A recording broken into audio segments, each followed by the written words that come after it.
Okay, so I don't ever do actually unboxing things because they're kind of boring, and you know, you're going to find out what's in the box anyway. It's really kind of stupid, but maybe sometimes it's sort of fun.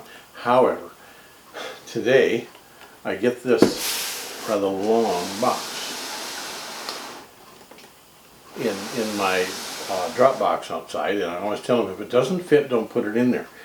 Well, I'm not sure how that guy got it in there, but I think he works at the same packaging place that puts stuff in boxes that when you take it out, then you can never get it back in.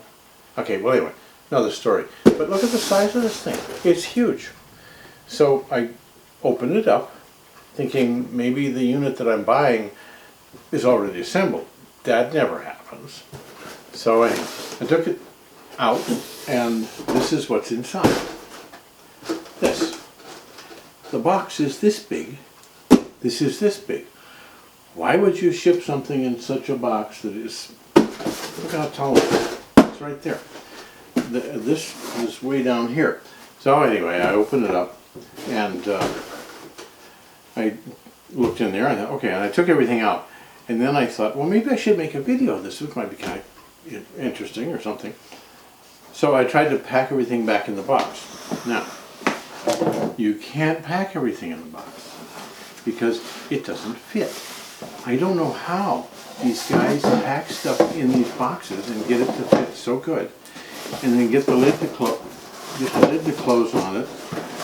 And anyway, it was very confusing.